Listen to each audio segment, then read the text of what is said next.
Ça, c'est moi en train de me filmer pendant 1 minute juste pour voir si ma carte SD ne va pas me lâcher.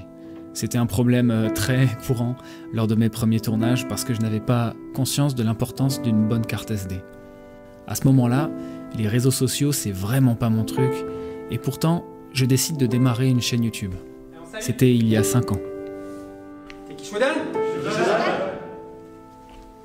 Temps par temps, pour l'instant. Ouais. Depuis, j'ai un peu appris à utiliser une caméra, j'ai investi dans des micros, dans des lumières, dans du matériel. Et puis, je mets un peu moins de temps à tourner mes vidéos. Cette vidéo sort normalement le vendredi 9 février 2024, 5 ans exactement, après la sortie de ma toute première vidéo. Et j'aimerais revenir avec vous sur ces 5 années parce que pendant ces 5 années, il s'est passé beaucoup de choses devant la caméra, mais surtout derrière la caméra. Premiers obstacles. À la base, mon projet était de présenter les arts martiaux sous forme de catalogue vidéo afin d'aider les personnes intéressées à trouver la discipline de leurs rêves. C'est de là qu'est né le format de découverte martiale. Mais rapidement, j'ai dû faire face à la réalité. La quasi-totalité des clubs que j'ai contactés à cette époque-là me répondaient négativement quand je les contactais pour faire une vidéo chez eux. Ils me répondaient négativement quand ils avaient la politesse de me répondre.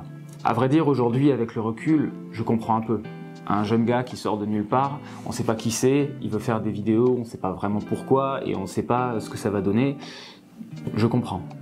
Donc, la plupart des vidéos que j'ai tournées en découverte martiale, ce sont des vidéos que j'ai tournées dans des clubs où j'ai des amis ou alors des connaissances qui m'ont permis d'avoir des contacts. Alors en partant de ce constat, la plupart des découvertes martiales, format que je pensais être l'unique format de ma chaîne ou presque, eh bien j'ai dû revoir les tournages à la baisse parce que je ne m'attendais pas à ce que les clubs me répondent négativement et ne me répondent pas. Donc j'ai tourné la plupart des découvertes martiales dans les premiers mois d'existence de ma chaîne, pas toutes mais la plupart, et après pour continuer à produire du contenu, j'ai accepté l'idée de faire d'autres formats avec par exemple des podcasts, des tutos, des interviews et ainsi de suite. Je dis ça parce qu'au début, je m'étais totalement refusé de me mettre moi en position de sachant. Je le rappelle, à ce moment-là, les réseaux sociaux, c'était pas mon truc. J'étais dessus comme tout le monde, j'avais un compte, mais je ne partageais presque rien. Je publiais aucune photo, aucune vidéo, encore moins vraiment. Et ce qui me plaisait dans l'idée de faire des découvertes martiales, c'est que j'allais mettre en avant des disciplines, j'allais mettre en avant des personnes, mais je n'allais pas me mettre en avant moi. Je me servais uniquement d'un média pour ça. Je portais moi une ceinture blanche, je me mettais en position de débutant, même si normalement on peut voir que je sais pratiquer un peu. Ma légitimité. Je voulais pas moi me mettre en avant parce que j'avais peur que mon message, que ma passion qui est sincère, soit mal perçue par les personnes qui allaient regarder ça et qui pouvaient peut-être se dire mais c'est qui ce jeune là, pour qui il se prend, pourquoi il se met en avant. C'est l'idée que j'avais en tête quand j'ai démarré ma chaîne. J'ai donc commencé par la suite de nouveaux formats, des tutos, des podcasts, principalement quelques interviews, et ces nouveaux formats ont été bien acceptés. J'ai découvert en fait qu'il y avait un bon retour, que les commentaires étaient positifs. Et puis c'est drôle parce que c'est à ce moment-là que j'ai commencé à accepter l'idée assez simple que je suis prof de taekwondo déjà à ce moment-là. Et ça me donne suffisamment de légitimité pour avoir le droit, on va dire, de donner quelques conseils ou de donner mon avis sur certaines choses tant que je sais où se situe ma place. Et c'est drôle parce que cette question de légitimité, je ne me la posais plus hors YouTube. C'est-à-dire que j'étais déjà prof de taekwondo, j'avais déjà mon club, et quand il s'agissait d'enseigner en vrai, je n'avais aucun problème de légitimité. Mais comme c'était nouveau pour moi et que je débarquais sur YouTube, j'avais un peu cette impression qu'il fallait être vraiment quelqu'un de très expérimenté pour avoir le droit, quelque part, de publier des vidéos. Les bonnes personnes. Comme je l'ai suggéré en introduction, quand j'ai démarré, j'avais aucune compétence en vidéo. Je savais un peu faire du montage, mais ça s'arrêtait là. Donc, au début, je passais parfois jusqu'à 10 heures de montage sur mes formats les plus longs qui allaient durer 15 minutes. Je passe des détails et des logiciels qui plantaient, de mon PC qui avait du mal à suivre, mais tout ça pour dire que toutes ces heures-là, je les passais alors que mes vidéos n'allaient faire au début que quelques centaines de vues. Et même si j'étais satisfait, j'avais parfois le sentiment de faire énormément de travail pour un retour assez faible. Et j'étais accroché aux statistiques, je regardais beaucoup les chiffres. Et le nombre de commentaires, j'étais très accroché à ça. Mais rapidement, j'ai eu des retours positifs de la part des bonnes personnes. Des personnes qui comptent pour moi et qui m'ont donné de la légitimité à un moment où, comme je le disais juste avant, j'avais la sensation de ne pas avoir suffisamment de légitimité pour YouTube. Alors je pense tout de suite naturellement à Nuno Damaso, avec qui j'avais parlé du projet avant de le démarrer. Je pense également à des gens comme Lionel Froidure, qui à ce moment-là, je ne connaissais pas du tout Lionel comme je peux le connaître aujourd'hui. Et Lionel, pourtant, à ce moment-là, je me souviens qu'il me soutenait, que parfois il répondait même à mes questions. Donc encore une fois, merci Lionel. Évidemment, il y a vraiment d'autres personnes, je ne suis pas là pour citer tout le monde, mais j'ai aussi reçu des messages de personnes qui me posaient des questions sur Insta ou qui me remerciaient et qui présentaient un intérêt à ce que je faisais. Donc en fait, à ce moment-là, j'ai commencé à comprendre que le plus important, ce n'était pas le nombre de personnes qui regardaient mes vidéos, mais qui regardait mes vidéos. Parce qu'en fait, finalement, parmi ces quelques centaines de personnes, c'est un chiffre qu'on trouve faible sur YouTube, mais dans la vraie vie, une centaine de personnes, ça représente beaucoup de monde. Et ces gens-là, ce sont de vraies personnes, souvent ce sont de vrais pratiquants que je suis amené à peut-être rencontrer à l'occasion de stages. Et donc quelques mois après le lancement de ma chaîne, je me souviens encore de la première fois où quelqu'un m'a croisé, m'a reconnu et m'a appelé Ben Moudou. Ça fait très bizarre. Une évolution inattendue. Donc en partant de ce constat, j'ai continué à produire du contenu, modestement, à mon niveau. Et puis j'ai continué à me former à la vidéo, bien sûr. J'ai continué toujours à développer à côté de ça mon club et mon activité. Alors à ce moment, mon audience grandit tranquillement et ma chaîne me donne l'occasion de faire des vidéos avec des experts que j'admirais jusque-là, sachant que moi à ce moment-là je me dis je suis qu'un petit jeune et puis j'ai accès à ces personnes-là. Donc en quelque sorte Ben Moudou c'était une carte de visite qui me permet d'aller à la rencontre d'experts. Quand on y pense, Ben Moudou avait comme simple but de faire des vidéos dans des associations locales pour présenter les arts martiaux et les clubs locaux. Je pensais pas du tout que ça me permettrait de rencontrer des experts ou même de faire des vidéos avec eux à la base. Ce qui m'a permis de faire tout ça, c'est simplement que j'ai commencé à me faire confiance véritablement. Ça s'est pas fait en un jour, ça s'est fait avec le temps, avec le retour positif des viewers, des personnes qui regardaient, comme je disais, des messages sur Insta, des commentaires sur YouTube, mais aussi de la confiance que m'ont accordé certaines personnes qui sont vraiment importantes à mes yeux. Grâce à ça, je me sentais plus légitime. J'ai donc par exemple eu le plaisir de produire du contenu pour la plateforme Imagine Arts Digital qui a été créée par Lionel Froidure, qui est incroyable, c'est le Netflix des arts martiaux. Et c'était un bel honneur pour moi qui venait rejoindre la liste des experts Imagine Arts. Et puis, il y a eu un événement qui, pour moi, aura marqué un vrai tournant. Bonjour Ben, c'est Léo Tamaki à l'appareil, j'espère que tu vas bien. Je t'appelle concernant un événement que j'organise qui s'appelle les 24 ans du samouraï et donc j'aurais voulu savoir si tu serais éventuellement prêt à y participer en tant qu'enseignant. Recevoir une proposition de Léo Tamaki pour être intervenant à la première édition des 24 heures du samouraï, quand on s'attend à rien, c'est quelque chose. C'était un événement qui était incroyable, c'était vraiment une super expérience, j'ai fait de super rencontres et c'est pourquoi je compte y retourner à chaque fois, même simplement en tant que stagiaire, parce que cet événement, je trouve, vaut vraiment le coup. En dehors de ça, c'est un événement à ce moment-là qui est venu appuyer le fait que, avant d'être vidéaste, youtubeur, appelons ça comme on veut, je suis prof de taekwondo. Je suis ça avant tout, et c'est venu appuyer ce fait. Alors à cette même période, dans un laps de temps qui est assez court, j'ai été contacté par Lionel et par Léo, donc deux des personnes que j'admire le plus dans le monde des arts martiaux français, pour intervenir dans des projets qui sont les leurs, en tant que professionnel quelque part. Est-ce que j'ai prévu ça au début de ma chaîne, quand j'ai démarré? Est-ce que tout ça c'était dans mes plans, dans mes objectifs? Pas du tout. Après, soyons honnêtes, est-ce que le simple fait d'avoir une chaîne YouTube aurait suffi? Je ne pense pas.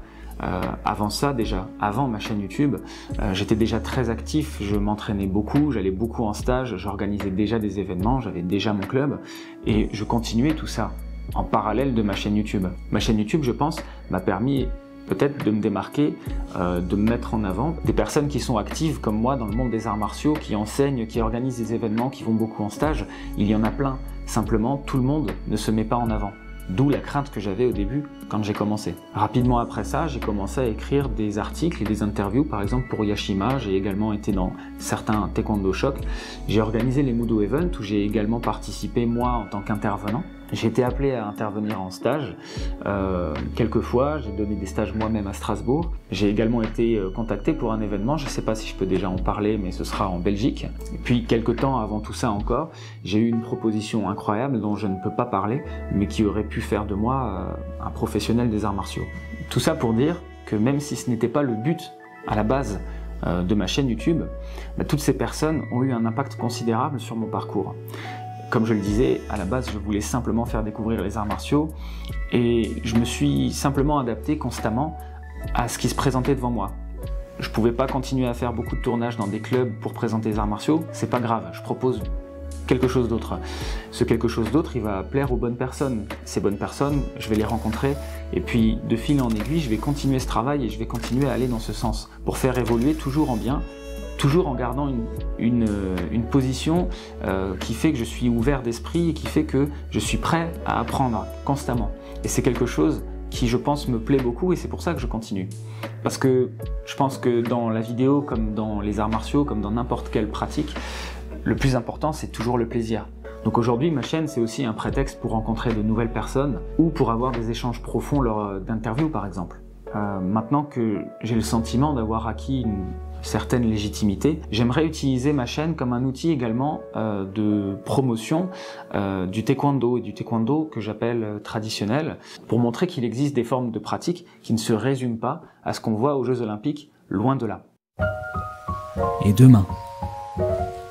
Comme je l'ai évoqué plusieurs fois, aujourd'hui Ben Mudo, ça ne se résume plus du tout à uniquement des vidéos qui portent sur la promotion des arts martiaux dans des clubs. Alors voici plusieurs points que je vous réserve pour un futur plus ou moins proche. J'aimerais reprendre les découvertes martiales.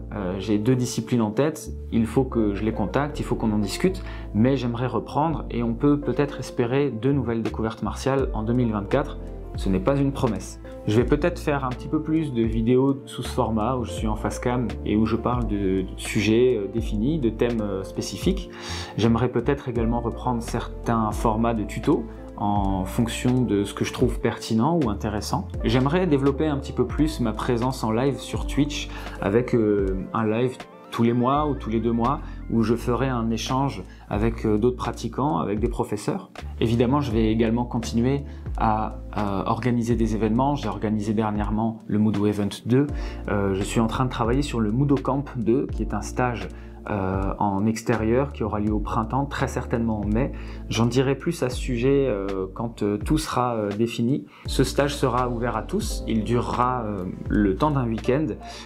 Il sera limité par contre à 30 personnes uniquement. Donc dès que je vais poster les infos du stage et ouvrir les inscriptions, il faudra peut-être faire un petit peu vite parce que l'année dernière, j'ai dû le limiter à mon club uniquement tellement j'avais de la demande. Concernant le Mudo Event, je pense que la 3e édition se tiendra très certainement en 2025, pas avant. Peut-être qu'en novembre 2024, encore une fois ce n'est pas une promesse, il y aura un autre événement mais plutôt porté sur le taekwondo, je suis en train de travailler dessus. Il y aura encore très certainement des collaborations avec des revues comme Yashima, comme Taekwondo Shock. Je suis en train de travailler sur notamment 2 choses très intéressantes pour Yashima. Et dernier point qui n'est pas des moindres, je suis en train de préparer un livre sur le taekwondo avec du contenu technique, avec tous les pumsé, avec des applications de pumsé, qui est un livre qui pourra servir plutôt de support sur l'évolution des grades jusqu'à la ceinture noire. Voilà. Toutes les photos sont déjà prises, ce sera un livre interactif, donc il y aura des photos, il y aura des codes qui mèneront vers des vidéos avec du texte, des explications. J'essaie de faire quelque chose qui, je crois, n'existe pas encore pour aller un petit peu plus loin que les simples livres où on voit des images de pumsé.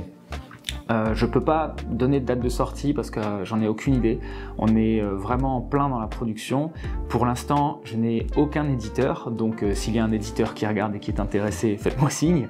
Il y a une grande chance pour que ce livre sorte en auto-édition. Voilà, donc on est en train de travailler dessus. J'espère que ça viendra très vite. Merci beaucoup d'avoir regardé cette vidéo. Je vous dis à très bientôt. Comme d'habitude, n'hésitez pas à commenter, à liker, à partager. Abonnez-vous si ce n'est pas fait, parce que j'ai beaucoup de gens qui ne sont pas abonnés dans les gens qui regardent mes vidéos, c'est pas normal. Et puis, Voilà, à bientôt. Ciao. Hello Ben, bon anniversaire pour les 5 ans de Ben Mudo. Que la force soit avec toi, continue comme ça. Ciao, ciao. Et voilà, ça fait 5 ans que tu partages avec nous ta passion des arts martiaux, ton envie de dévorer, de comprendre, de découvrir d'autres arts martiaux, mais aussi de les partager. Donc 5 ans, c'est une première étape et je te félicite car tout le monde ne tient pas 5 ans. Donc merci beaucoup, continuez comme tu es parce que depuis ces 5 dernières années, c'est plein de stages, plein de rencontres, plein d'échanges, toi et moi, mais aussi avec tous les autres de la communauté des arts martiaux. Donc continuez comme ça. Allez, à bientôt. 5 ans pour Ben Mudo, joyeux anniversaire. Écoute, je suis vraiment très heureux de voir l'évolution de la chaîne qui suit en parallèle la tienne. Impatient de voir tout ce qui va arriver dans le futur et content d'avoir Exposure fait partie de cette aventure. À très vite et encore une fois, joyeux anniversaire et bienvenue. Hello, Benjamin. Just want to send you a congratulations and a happy birthday to your birthday. I hope that you have a very good day and celebrate your birthday and also many of them to come. Congratulations and have a marvelous day. Bye. Joyeux anniversaire Ben Mudo. Bravo pour tes 5 ans, merci pour ces 5 années de travail, félicitations pour tout ce que tu as accompli. J'espère que tu en feras encore plus pour les 50 prochaines années à venir et j'espère qu'on se retrouvera très vite sur le tatami. À bientôt. Salut Benjamin, bah écoute, bravo pour ces 5 ans sur YouTube et bravo également pour ta persévérance, ta passion, tout ce que tu fais pour les arts martiaux et pour ton art en taekwondo au quotidien. À très bientôt j'espère. Eh bien, salut Benjamin, c'est une petite vidéo pour te souhaiter un bon anniversaire, enfin 5 ans pour ta chaîne déjà, et puis t'en souhaiter au moins 50 de plus. Et te remercier encore de l'invitation au Budo Event. C'était un bel événement où vraiment sympa avec des gens très bien. Voilà, donc vivement le prochain. Allez, je te souhaite encore bon anniversaire et à très vite. Ciao, ciao. Salut Benjamin, j'espère que tu vas bien. Je tenais à te souhaiter un bel anniversaire ainsi qu'à ta chaîne YouTube. 5 ans, c'est pas rien. Et j'espère qu'il y a encore de belles années à venir devant toi dans ta pratique, mais aussi à travers tout ce que tu nous partages sur ta chaîne, qui est pour moi source de réflexion, mais aussi de qualité. On parle souvent dans les arts martiaux d'engagement, de persévérance, mais aussi d'exigence. Ce sont des qualités que j'affectionne particulièrement et que je retrouve aussi au sein de ta chaîne YouTube.